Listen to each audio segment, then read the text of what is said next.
ಹೊನ್ನಾಳಿ ಚಂದ್ರಶೇಖರ್ ಅವರೇ, ಶಿವಮೊಗ್ಗ ಲೋಕಸಭಾ ಕ್ಷೇತ್ರಕ್ಕೆ ಚುನಾವಣೆ ನಡೆಯೋದಕ್ಕೆ ಕೆಲವೇ ದಿನಗಳು ಬಾಕಿ ಇದ್ದು, ಅಂದ್ರೆ ಕ್ಷಣಗಣನೆ ಆರಂಭವಾಗಿದೆ ಅಂತಾನೆ ಹೇಳ್ಬೋದು. ಅದರ ಜೊತೆಗೆ 3 ಜನ ಅಭ್ಯರ್ಥಿಗಳು ಪ್ರಚಾರವನ್ನು ನಡೆಸೋದಕ್ಕೆ ಇವತ್ತು ಕೊನೆಯ ದಿನ. ಹಾಗಾಗಿ ಶಿವಮೊಗ್ಗ ಲೋಕಸಭಾ ಕ್ಷೇತ್ರದಲ್ಲಿ ಪ್ರಚಾರದ ವೈಖರಿ ಹೇಗಿದೆ? ನಯನ, ಪ್ರಚಾರ ಮುಗಿಲಿಕ್ಕೆ ಇನ್ನ ಬಾಕಿ ಇರೋದು ಕೆಲವೇ ಗಂಟೆಗಳು ಮಾತ್ರ. ಸಂಜೆ 5 ಗಂಟೆಗೆ ಬಹಿರಂಗ ಪ್ರಚಾರ ಅಂತ್ಯ ಆಗುತ್ತೆ. ನಂತರ ಮನೆ ಮನೆ ಭೇಟಿ ಕೊಡ್ಬೋದು ಬಿಟ್ರೆ ಸಭೆಗಳನ್ನಾಗ್ಲಿ ಅಥವಾ ಬೇರೆ ರ್ಯಾಲಿಗಳನ್ನಾಗ್ಲಿ ಯಾವುದನ್ನು ಸಹ ಮಾಡಾಗಿಲ್ಲ, ದೇವಸ್ಥಾನಗಳಿಗೂ ಸಹ ಹೋಗೋಗಿಲ್ಲ. ಹಾಗಾಗಿ ಕೊನೆಯ ಹಂತದ ಏನಿದೆ ಈ ಪ್ರಚಾರವನ್ನು ಎಲ್ಲಾ ಅಭ್ಯರ್ಥಿಗಳು ಬಿರುಸಿನಿಂದ ಮಾಡ್ತಾ ಇದ್ದಾರೆ. ಇನ್ನ ಬಿಜೆಪಿ ಅಭ್ಯರ್ಥಿ ಬಿ.ವಿ. ರಾಘವೇಂದ್ರ ಅವರು ಬೆಳಗ್ಗೆನೆ ಶಿವಮೊಗ್ಗದಲ್ಲಿ ಅವರ ಮನೆ ನಿವಾಸದಲ್ಲಿ ಕೆಲವು ಸಣ್ಣ ಪುಟ್ಟ ಸಭೆಗಳನ್ನ ಮಾಡಿದ್ರು. ನಂತರ ಬಿಜೆಪಿ ಕಚೇರಿಯಲ್ಲಿ ಒಂದು ಪತ್ರಿಕಾಗೋಷ್ಠಿಯನ್ನ ಮಾಡಿದ್ರು. ಪತ್ರಿಕಾಗೋಷ್ಠಿಯಲ್ಲಿ ಭಾಗವಹಿಸಿದ್ರು. ಯಡಿಯೂರಪ್ಪ ಸಹ ಪತ್ರಿಕಾಗೋಷ್ಠಿಯಲ್ಲಿದ್ರು. ಆ ಪತ್ರಿಕಾಗೋಷ್ಠಿಯನ್ನ ಮುಗಿಸಿ ರಾಘವೇಂದ್ರ ಅವರು ಶಿಕಾರಿಪುರಕ್ಕೆ ತೆರಳಿದ್ದಾರೆ. ಶಿಕಾರಿಪುರದಲ್ಲಿ ವ್ಯಾಪಕ ಪ್ರಚಾರ ಮಾಡುವಂತ ಯೋಜನೆಯನ್ನ ಮಾಡ್ಕೊಂಡಿದ್ದಾರೆ. ಪ್ರತಿ ಬಾರಿ ಈ ಹಿಂದೆ ವಿಜೇಂದ್ರ ಅವರು ಸ್ಪರ್ಧೆ ಮಾಡಿದಾಗಲೂ ಸಹ ಕೊನೆಯ ದಿನ ಶಿಕಾರಿಪುರದಲ್ಲಿ ಅವರು ಪ್ರಚಾರವನ್ನ ಮಾಡಿದ್ರು ಟೌನ್ ಅಲ್ಲಿ. ಈಗ ರಾಘವೇಂದ್ರ ಅವರು ಸಹ ಕೊನೆಯ ದಿನದ ಪ್ರಚಾರವನ್ನ ಶಿಕಾರಿಪುರದಲ್ಲೇ ಮಾಡ್ಲಿಕ್ಕೆ ಯೋಜನೆ ಮಾಡಿದ್ದಾರೆ. ಹಾಗಾಗಿ ಅವರು ಶಿಕಾರಿಪುರಕ್ಕೆ ಹೋಗಿದ್ದಾರೆ. ಶಿಕಾರಿಪುರದಲ್ಲೂ ಸಹ ಅಲ್ಲಿ ಸಭೆಗಳು ಮತ್ತೆ ರ್ಯಾಲಿಗಳನ್ನ ಆಯೋಜನೆ ಮಾಡಲಾಗಿದೆ. ಇನ್ನ ಕಾಂಗ್ರೆಸ್ ಅಭ್ಯರ್ಥಿ ಗೀತಾ ಶಿವರಾಜ್ ಕುಮಾರ್ ಅವರು ಸಹ ಶಿಕಾರಿಪುರಕ್ಕೆ ಹೋಗಿದ್ದಾರೆ. ಬೆಳಗ್ಗೆ ಅವರು ನಿವಾಸದಲ್ಲಿ ಹಲವರನ್ನ ಭೇಟಿ ಮಾಡಿ ಚರ್ಚೆ ಮಾಡಿದ ನಂತರ ಒಂದು ಪತ್ರಿಕಾಗೋಷ್ಠಿಯನ್ನು ಮಾಡಿದ್ರು. ಪತ್ರಿಕಾಗೋಷ್ಠಿಯನ್ನ ಮಾಡಿ ಅವರು ಶಿಕಾರಿಪುರಕ್ಕೆ ತೆರಳಿದ್ದಾರೆ. ಅಲ್ಲಿ ಒಕ್ಕಲಿಗರ ಸಭೆಯನ್ನ ಮತ್ತು ಬೇರೆ ಬೇರೆ ಸಮುದಾಯಗಳ ಸಭೆಯನ್ನ ಅಲ್ಲಿ ಮಾಡಲಿದ್ದಾರೆ. ಮತ್ತೆ ಅಲ್ಲೂ ಸಹ ಹಲವು ಸಭೆಗಳು ನಡೀತಾ ಇದೆ. ಗೀತಾ ಶಿವರಾಜ್ ಕುಮಾರ್ ಅವರು ಸಹ ಕೊನೆಯ ದಿನ ಶಿಕಾರಿಪುರದಲ್ಲಿ ಅವರು ಪ್ರವಾಸವನ್ನ ಮಾಡಿ ಪ್ರಚಾರವನ್ನ ಮಾಡಲಿದ್ದಾರೆ. ಇನ್ನು ಬಹಳ ಮುಖ್ಯವಾದ 3ನೇ ಅಭ್ಯರ್ಥಿ ಅಂದ್ರೆ ಟ್ರಯಾಂಗಲ್ ಆಗಿರೋದು, ಇನ್ನು ಪಕ್ಷೇತರ ಅಭ್ಯರ್ಥಿ ಆದ್ರೂ ಸಹ ತಮ್ಮ ಛಾಪನ್ನ ಮೂಡಿಸ್ತಕ್ಕಂಥ ಕೆ.ಎಸ್. ಈಶ್ವರಪ್ಪ ಅವರು ಈ ಕೊನೆಯ ದಿನ ಪ್ರಚಾರದಲ್ಲಿ ಅವರು ಸಾಗರಕ್ಕೆ ಹೋಗಿದ್ದಾರೆ. ಸಾಗರದ ಗ್ರಾಮಾಂತರ ಪ್ರದೇಶದಲ್ಲಿ ಹಲವು ಭಾಗಗಳಲ್ಲಿ ಅವರು ಪ್ರಚಾರ ಮಾಡಿದ್ದಾರೆ. ನಂತರ ಅವರು ಅಲ್ಲಿಂದ ರಿಪ್ಪನ್ಪೇಟೆಗೆ ಹೋಗಿ ರಿಪ್ಪನ್ಪೇಟೆಯಲ್ಲಿ ಪ್ರಚಾರವನ್ನ ಮಾಡಲಿದ್ದಾರೆ. ರಿಪ್ಪನ್ಪೇಟೆಯಿಂದ ಹೊಸದೂರಿಗೆ ಹೋಗ್ತಾರೆ ಮಧ್ಯಾಹ್ನ ನಂತರ.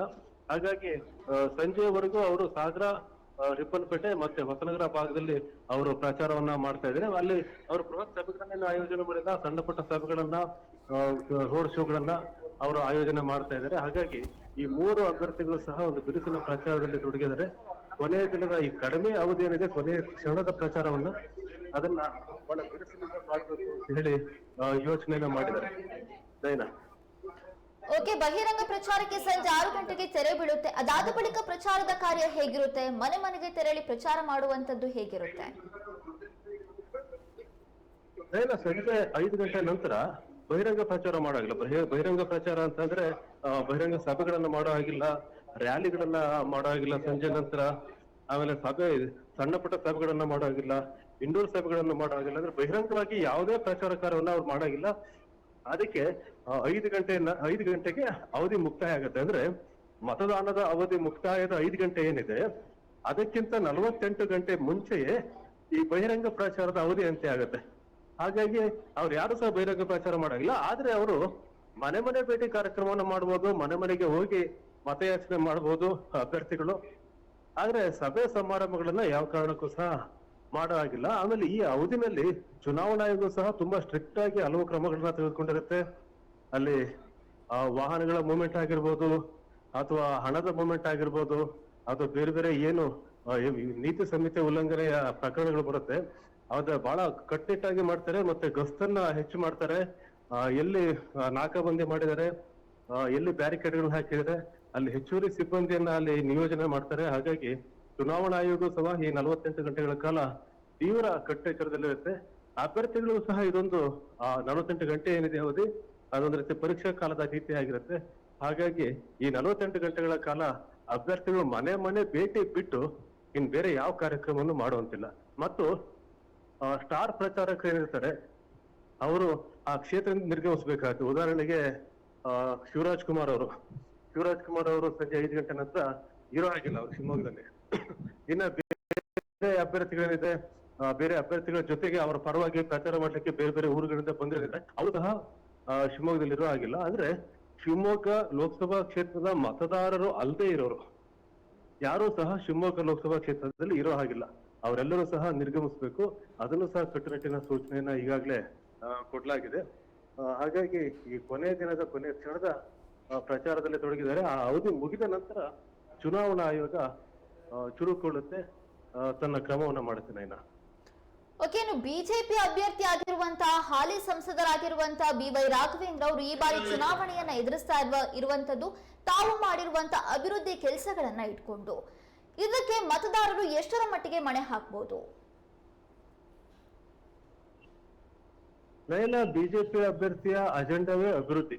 ಬಿಜೆಪಿ ಪಕ್ಷದ ಅಜೆಂಡಾ ಏನಾಗಿರ್ಬೋದು, ನರೇಂದ್ರ ಮೋದಿ ಆಗಿರ್ಬೋದು, ಆದ್ರೆ ಶಿವಮೊಗ್ಗ ಲೋಕಸಭಾ ಕ್ಷೇತ್ರಕ್ಕೆ ಸಂಬಂಧಪಟ್ಟಂತೆ ಬಿ.ವೈ. ರಾಘವೇಂದ್ರ ಅವರು ಮುಂದಿಡ್ತಾ ಇರ್ತಕ್ಕಂಥ ವಿಷಯಗಳು ಮತ್ತೆ ಬಿಜೆಪಿ ಮುಂದಿಡ್ತಾ ಇರ್ತಕ್ಕಂಥ ವಿಷಯಗಳೇನಿದೆ, ಆ ವಿಷಯಗಳು ಶಿವಮೊಗ್ಗದಲ್ಲಿ ಆಗಿರ್ತಕ್ಕಂಥ ಅಭಿವೃದ್ಧಿ ಅನ್ನೋದನ್ನೇ ಮೊಟ್ಟ ಮೊದಲು ಮಾತಾಡ್ತಾರೆ. ಶಿವಮೊಗ್ಗದಲ್ಲಿ ಈ ಕಳೆದ 10 ವರ್ಷದಲ್ಲಿ ಆಗಿರೋ ಕೆಲಸಗಳು, 15 ವರ್ಷದಲ್ಲಿ ಆಗಿರೋ ಕೆಲಸಗಳನ್ನೇ ಅವರು ಮುಂದಿಡ್ತಾ ಇದ್ದಾರೆ.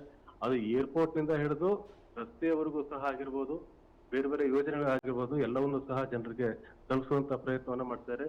ಏರ್ಪೋರ್ಟ್ ಎಷ್ಟು ವರ್ಷಗಳ ಪ್ರಯತ್ನ, ಅದು ಅದರಿಂದ ಎಷ್ಟು ಅನುಕೂಲ ಆಯ್ತು, ಪ್ರವಾಸೋದ್ಯಮ, ಕೈಗಾರಿಕೆ ಇತ್ಯಾದಿ ವಿಷಯಗಳಲ್ಲಿ ಎಷ್ಟು ಅನುಕೂಲ ಆಯ್ತು ಅನ್ನುವಂಥದ್ನ ಜನರ ಮುಂದೆ ಇಡ್ತಾರೆ. ಮತ್ತೆ ಇಲ್ಲಿ ಶಿವಮೊಗ್ಗ ಸಿಟಿಲಿ ಆಗಿರ್ತಕ್ಕಂಥ ಫ್ಲೈಓವರ್ಗಳು, ಆಮೇಲೆ ಬೇರೆ ಬೇರೆ ಕಡೆ ಆಗಿರ್ತಕ್ಕಂಥ ನ್ಯಾಷನಲ್ ಹೈವೇಗಳು, ಸಿಗಂದೂರಿನಲ್ಲಿ ಆಗ್ತಾ ಇರ್ತಕ್ಕಂಥ ರಸ್ತೆ ಮತ್ತು ಸ್ಮಾರ್ಟ್ ಸಿಟಿ ಯೋಜನೆಗಳು, ಮತ್ತೆ ಕೇಂದ್ರ ಸರ್ಕಾರದಿಂದ ಬಂದಿರತಕ್ಕಂಥ ಯೋಜನೆಗಳು, ಇಲ್ಲಿ ಪ್ರವಾಸೋದ್ಯಮ ಕ್ಷೇತ್ರದಲ್ಲಿ ಆಗಿರ್ತಕ್ಕಂಥ ಅಭಿವೃದ್ಧಿ, ಯಾವ್ದು ಉಡುತಡಿ ಆಗಿರ್ಬೋದು, ನಗರಗಳಾಗಿರ್ಬೋದು, ಅಲ್ಲಾಗಿರ್ತಕ್ಕಂಥ ಅಭಿವೃದ್ಧಿಗಳು.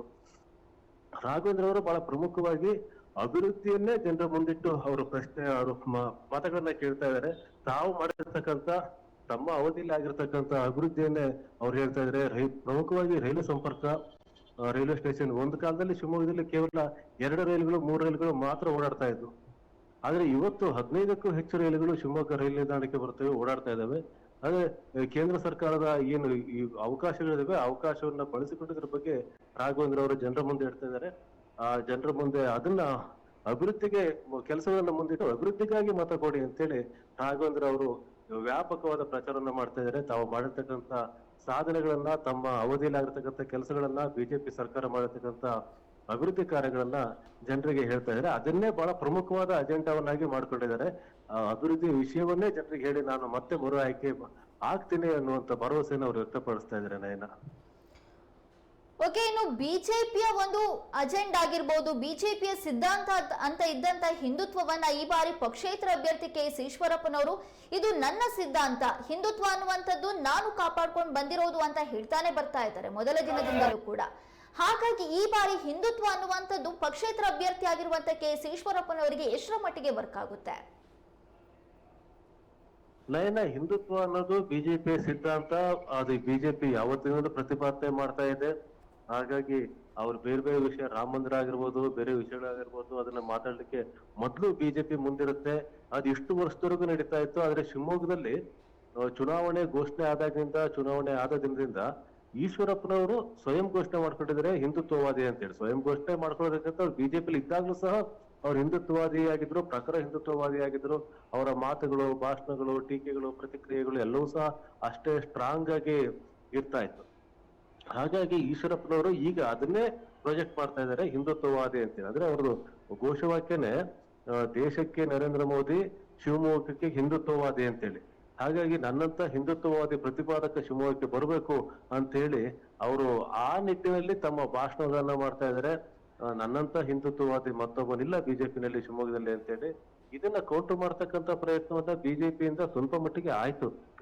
ಕೆಲವು ಸಂದರ್ಭದಲ್ಲಿ ರಾಘವೇಂದ್ರ ಅವರಾಗ್ಲಿ ಅಥವಾ ಬೇರೆ ನಾಯಕರಾಗ್ಲಿ ಹಿಂದುತ್ವ ಅಂತ ಅಂದ್ರೆ ಅದು ಹೇಳ್ಕೊಳ್ಳುವಂಥದ್ದಲ್ಲ, ಪ್ರದರ್ಶನದ ವಸ್ತುವಲ್ಲ, ಅದು ನಾವು ಮಾಡ್ತೀವಿ, ನಾವು ಹಿಂದುತ್ವವಾದಿಗಳ ಪರವಾಗೇ ಇದ್ದೇವೆ ಅಂತ ಹೇಳಿ ಈಶ್ವರಪ್ಪನವ್ರು ಎಲ್ಲಿವರೆಗೂ ಅಂತಂದ್ರೆ ಹುಬ್ಬಳ್ಳಿಗೆ ಹೋಗಿ ನೇಹಾ ಪ್ರಕರಣ ಏನಿತ್ತು, ನೇಹಾ ಪ್ರಕರಣದಲ್ಲಿ ಆ ಕುಟುಂಬದವರನ್ನ ಭೇಟಿ ಮಾಡ್ಬಂದ್ರು. ಆಮೇಲೆ ನಲ್ಲೂರಿನಲ್ಲಿ ಒಂದು ಅವಘಡ ಆಗಿತ್ತು, ಅವಘಡದಲ್ಲಿ ಗಾಯಗೊಂಡಂತ ವ್ಯಕ್ತಿಯನ್ನ ಮೆಗಾನ್ ಆಸ್ಪತ್ರೆಗೆ ಹೋಗಿ ಭೇಟಿ ಮಾಡಿದ್ವು. ಅಂದ್ರೆ ಹಿಂದುತ್ವವಾದಿ, ನಾನು ಪ್ರಖರ ಹಿಂದುತ್ವವಾದಿ ಅಂತ ಬಿಂಬಿಸ್ಕೊಳ್ತಕ್ಕಂಥ ಯಾವ ಅವಕಾಶವನ್ನು ಸಹ ಈಶ್ವರಪ್ಪನವರು ಬಿಡ್ಲಿಲ್ಲ. ಈಶ್ವರಪ್ಪನವರು ಅದನ್ನ ಮಾಡ್ತಾನೆ ಬಂದ್ರು. ಹಾಗಾಗಿ ಇದೊಂದು ತಮ್ಮನ್ನ ತಾವು ಹಿಂದುತ್ವವಾದಿ ಅಂತ ಬಿಂಬಿಸ್ಕೊಳ್ತಕ್ಕಂಥ ಪ್ರಯತ್ನವನ್ನ ಈಶ್ವರಪ್ಪನವರು ಮಾಡ್ತಾನೆ ಇದ್ರೆ. ಆದ್ರೆ ಮೊದಲ ಬಾರಿ ಇವತ್ತು ಯಡಿಯೂರಪ್ಪನವರು ಪತ್ರಿಕಾಗೋಷ್ಠಿ ಮಾಡಿದಂತ ಸಂದರ್ಭದಲ್ಲಿ ಯಡಿಯೂರಪ್ಪನವರು ಇದುವರೆಗೂ ಬಿಜೆಪಿ ಮಾತಾಡದೇ ಇರ್ತಕ್ಕಂಥ, ಅಂದ್ರೆ ಯಡಿಯೂರಪ್ಪನವರು ಸ್ವತಃ ಯಾವ ಭಾಷೆಯಲ್ಲಿ ಮಾತಾಡಿದ್ರು ಆ ಭಾಷೆಯಲ್ಲಿ ಇವತ್ತು ಮಾತಾಡ್ತಕ್ಕಂಥ ಪ್ರಯತ್ನವನ್ನ ಮಾಡಿದ್ರು. ಅಂದ್ರೆ ಅವರು ಸಹ ಸ್ಟ್ರಾಂಗ್ ಹಿಂದುತ್ವವನ್ನ ಪ್ರತಿಪಾದನೆ ಮಾಡಿದ್ರು. ಬಹುಶಃ ಈಶ್ವರಪ್ಪನವರ ಹಿಂದುತ್ವವಾದ ಏನಿದೆ ಇದಕ್ಕೆ ಒಂದು ಪ್ಯಾರಲಲ್ ಆಗಿ ಬಿಜೆಪಿ ಮಾತಾಡಲೇಬೇಕಾದ ಅನಿವಾರ್ಯತೆ ಸೃಷ್ಟಿಯಾಗಿದೆ. ಹಾಗಾಗಿ ಪ್ರಚಾರದ ಕೊನೆಯ ದಿನಗಳಲ್ಲಿ ಆ ಬಗ್ಗೆ ಬಿಜೆಪಿ ಮಾತಾಡ್ತಾ ಇದೆ. ಯಡಿಯೂರಪ್ಪನವರು ಆ ಕೆಲಸವನ್ನು ಮಾಡಿದ್ದಾರೆ. ಹಾಗಾಗಿ ಈ ಈಶ್ವರಪ್ಪನವರ ಅವರ ಮುಖ್ಯ ಅಜೆಂಡವೇ ಹಿಂದುತ್ವವಾದ ಆಗಿದೆ. ಹಿಂದುತ್ವವಾದಿಗೆ ಮತ ಕೊಡಿ ಅನ್ನೋದೇ ಈಶ್ವರಪ್ಪನವರ ಅಜೆಂಡಾ ಆಗಿದೆ. ಹಾಗಾಗಿ ಈಶ್ವರಪ್ಪನವರು ಈಗ ಅವರು ಇಡೀ ಕ್ಷೇತ್ರದಲ್ಲಿ ಮಾಡಿದ ಕೆಲಸಗಳನ್ನ ಹೇಳಲಿಕ್ಕೆ ಅವರು ಶಿವಮೊಗ್ಗ ನಗರದಲ್ಲಿ ಆಗಿರೋ ಅಭಿವೃದ್ಧಿ ಕೆಲಸಗಳನ್ನ ಹೇಳ್ತಾರೆ, ತಾವು ಮಾಡಿದ ಕೆಲಸಗಳನ್ನ ಹೇಳ್ತಾ ಇದ್ದಾರೆ. ಮತ್ತೆ ಸಚಿವರಾಗಿ ನೀರಾವರಿ ಸಚಿವರಾಗಿದ್ದಾಗ ಅಥವಾ ಇಂಧನ ಸಚಿವರಾಗಿದ್ದಾಗ ಮಾಡಿದ ಕೆಲಸಗಳನ್ನ ಹೇಳ್ತಾ ಇದ್ದಾರೆ. ಅದನ್ನ ಹೊರತುಪಡಿಸಿ ಶಿವಮೊಗ್ಗ ಇಡೀ ನಗರದಲ್ಲಿ ಇಡೀ ಕ್ಷೇತ್ರದ ವ್ಯಾಪ್ತಿಯಲ್ಲಿ ಹೇಳ್ತಕ್ಕಂಥ ಅವರು ಮಾಡಿದ ಕೆಲಸಗಳಿಲ್ಲ. ಆದ್ರೆ ಭರವಸೆಯನ್ನ ಕೊಡ್ತಕ್ಕಂಥ ಪ್ರಯತ್ನವನ್ನ ಮಾಡ್ತಾ ಇದ್ದಾರೆ. ಭದ್ರಾವತಿ ಕೈಗಾರಿಕೆ ವಿಷಯದಲ್ಲಿ ಭರವಸೆಯನ್ನ ಕೊಡ್ತಾ ಇದ್ದಾರೆ, ಭರವಸೆಗಳನ್ನ ಕೊಡ್ತಾ ಇದ್ದಾರೆ. ಆದ್ರೆ ಅವರು ಸ್ಟ್ರಾಂಗ್ ಆಗಿ ಹೇಳ್ಬೋದಂತ ಪಾಯಿಂಟ್ ಅಂತಂದ್ರೆ ಹಿಂದುತ್ವವಾದವೇ. ಹಾಗಾಗಿ ಅದನ್ನ ಮುಖ್ಯ ಅಜೆಂಡವಾಗಿ ಇಟ್ಕೊಂಡು ಅವರು ಚುನಾವಣೆಗೆ ನಿಂತಿದ್ದಾರೆ. ಈ ಬಾರಿ ಹಿಂದುತ್ವವಾದಿಗೆ ಮತವನ್ನ ಕೊಡಿ, ದೇಶಕ್ಕೆ ನರೇಂದ್ರ ಮೋದಿ, ಶಿವಮೊಗ್ಗಕ್ಕೆ ಹಿಂದುತ್ವವಾದಿ ಅನ್ನುವಂತ ಒಂದು ವಿಷಯವನ್ನ ಮುಂದಿಟ್ಟು ಅವರು ಮತಯಾಚನೆ ಮಾಡ್ತಾ ಇದ್ದಾರೆ. ನಯನ, ಓಕೆನಾ, ವಿಧಾನಸಭಾ ಚುನಾವಣೆಯಲ್ಲಿ ಗ್ಯಾರಂಟಿಗಳನ್ನ ಆಸರೆ ಮಾಡ್ಕೊಂಡಿದ್ದಂತ ಕಾಂಗ್ರೆಸ್ಗೆ ಅಲ್ಲಿ ಜಯ ಕೂಡ ಸಿಕ್ಕಿತ್ತು. ಈಗ ಲೋಕಸಭಾ ಚುನಾವಣೆಯಲ್ಲಿಯೂ ಕೂಡ ಅದೇ ಅಸ್ತ್ರವನ್ನ ಮುಂದಿಟ್ಕೊಂಡು ಚುನಾವಣೆಯನ್ನ ಎದುರಿಸ್ತಾ ಇದೆ. ಶಿವಮೊಗ್ಗದಲ್ಲಿ ಇದು ಎಷ್ಟರ ಮಟ್ಟಿಗೆ ವರ್ಕ್ ಆಗ್ಬಹುದು?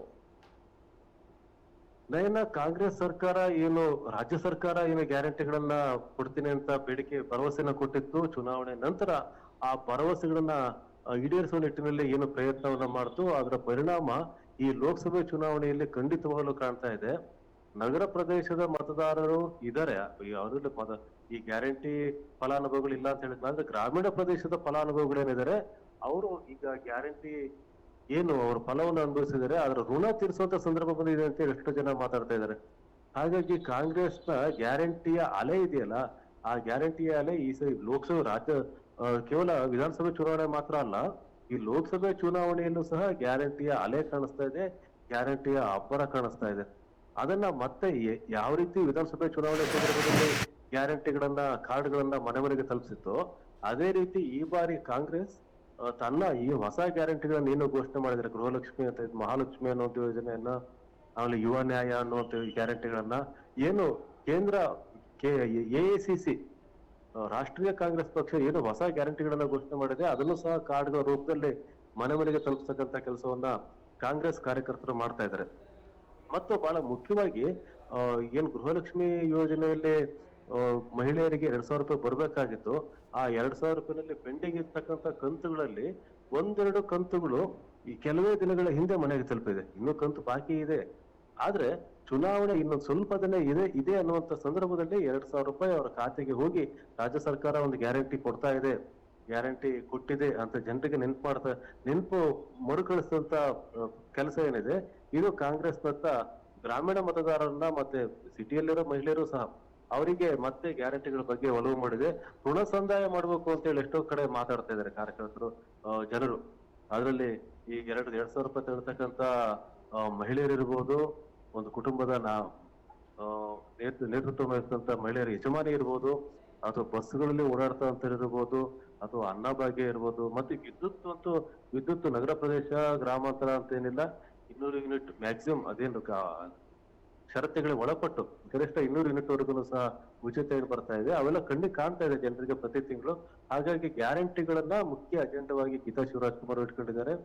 ರಾಜ್ಯ ಸರ್ಕಾರ ಘೋಷಣೆ ಮಾಡಿದಂತ ಮತ್ತು ಅನುಷ್ಠಾನ ಮಾಡಿದಂತ ಗ್ಯಾರಂಟಿಗಳು ಮತ್ತು ಕೇಂದ್ರ ಕಾಂಗ್ರೆಸ್ ಘೋಷಣೆ ಮಾಡಿದಂತ ಗ್ಯಾರಂಟಿಗಳನ್ನ ಮುಂದಿಟ್ಟು ಅವರು ಮತಯಾಚನೆ ಮಾಡ್ತಿದ್ದಾರೆ. ಹಾಗಾಗಿ ಗ್ಯಾರಂಟಿ ಕಾಂಗ್ರೆಸ್ ಅಭ್ಯರ್ಥಿ ಗೀತಾ ಶಿವರಾಜಕುಮಾರ್ ಅವರ ಬಹಳ ಪ್ರಮುಖವಾದ ಅಜೆಂಡಾ ಆಗಿದೆ. ಈ ಒಟ್ಟಾರೆ ಈ ಶಿವಮೊಗ್ಗ ಲೋಕಸಭಾ ಕ್ಷೇತ್ರದಲ್ಲಿ ಒಬ್ಬ ಅಭ್ಯರ್ಥಿ ಗೀತಾ ಶಿವರಾಜಕುಮಾರ್ ಗ್ಯಾರಂಟಿಯನ್ನ ತಮ್ಮ ಅಜೆಂಡಾವನ್ನಾಗಿ ಮಾಡ್ಕೊಂಡ್ರೆ, ಬಿಜೆಪಿ ಅಭ್ಯರ್ಥಿ ರಾಘವೇಂದ್ರ ಅವರು ಅಭಿವೃದ್ಧಿಯನ್ನ ತಮ್ಮ ಅಜೆಂಡಾವನ್ನ ಮಾಡ್ಕೊಂಡಿದ್ದಾರೆ. ಪಕ್ಷೇತರ ಅಭ್ಯರ್ಥಿ KC ಈಶ್ವರಪ್ಪನವರು ಹಿಂದುತ್ವವಾದವನ್ನ ತಮ್ಮ ಅಜೆಂಡಾವನ್ನ ಮಾಡ್ಕೊಂಡಿದ್ದಾರೆ. ಈಗ ಯಾರಿಗೆ ಮತ ಸಿಗುತ್ತೋ, ಯಾರು ಗೆಲ್ತಾರೋ, ಬರೀ ಅವ್ರ ಗೆಲುವು ಮಾತ್ರ ಆಗಿರೋದಿಲ್ಲ, ಅವರ ಅಜೆಂಡಾ ಸಿಗುವಂತ ಗೆಲುವೇ ಆಗಿರುತ್ತೆ ಇದು ಅಂತ ಹೇಳ್ಬೋದು ನಯನ. ಓಕೆ, ನಿಮ್ಮೆಲ್ಲ ಮಾಹಿತಿಗಾಗಿ ಧನ್ಯವಾದಗಳು.